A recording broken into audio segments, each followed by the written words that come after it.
Assalamualaikum warahmatullahi wabarakatuh. Perkenalkan, kami dari Maskapai Garuda Indonesia. Nama saya Muhammad Andriansyah, NIM 03200011, dan teman saya. Nama saya Febri Oktariansa, NIM 03200003.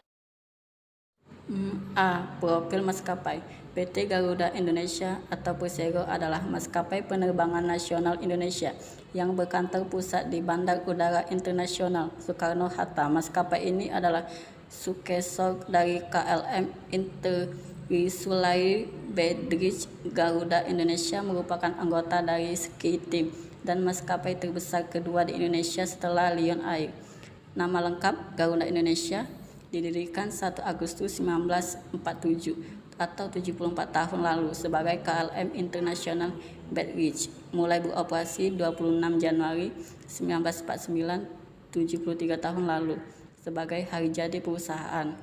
28 Desember 1949, 72 tahun lalu sebagai Garuda Indonesia.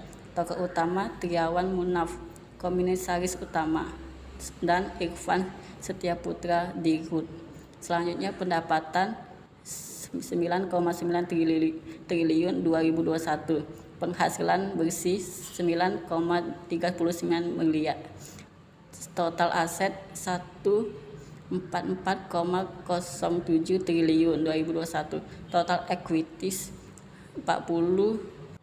B. Sejarah maskapai. Pada tanggal 26 Januari 1949, penerbangan sipil Indonesia tercipta pertama kali atas inisiatif Angkatan Udara Republik Indonesia (AURI) dengan menyewakan pesawat yang dinamai Indonesia Airways kepada pemerintah Burma. Peran Indonesia Airways pun berakhir setelah disepakatinya konferensi meja bundar pada 1949. Pada tanggal 21 Desember 1949, lahirnya Garuda Indonesia Airways. Dilaksanakannya di perundingan lanjutan dari hasil KMB antara pemerintah Indonesia dengan maskapai KLM mengenai berdirinya sebuah maskapai nasional. Presiden Soekarno memilih dan memutuskan Garuda Indonesia Airways (GIA) sebagai nama maskapai ini.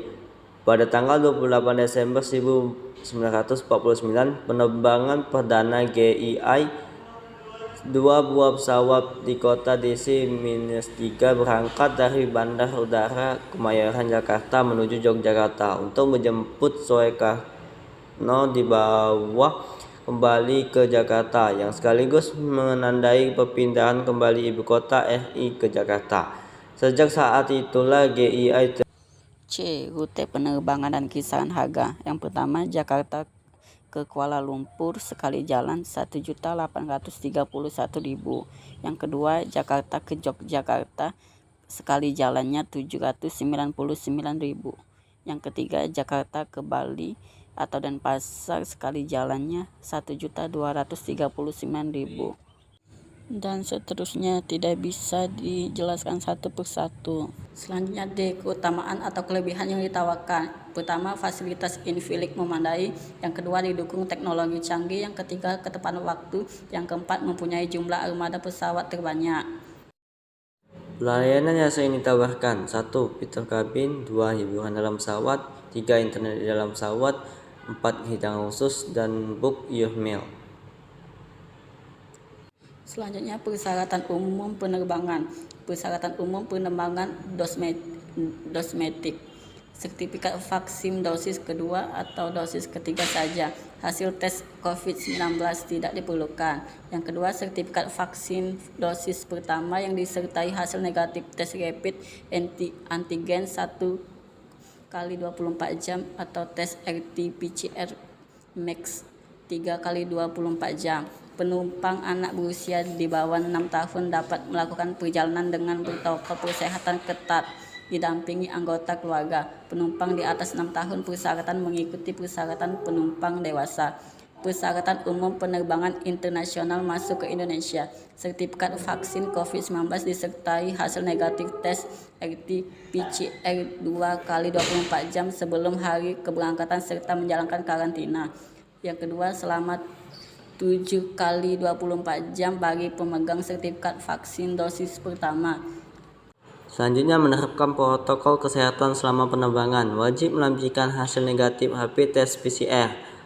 Wajib menggunakan masker, cuci tangan sebelum naik pesawat, siap sedia hand sanitizer, mengenakan jaket atau baju lengan panjang. Setelah itu, tidak berpindah dari tempat duduk yang telah ditetapkan. Selanjutnya, hindari kontak fisik dengan sesama penumpang dan awak kabin. Antri berjarak naik pesawat dan turun pesawat. Oke, baiklah itu saja yang bisa kami sampaikan. Terima kasih. Assalamualaikum warahmatullahi wabarakatuh.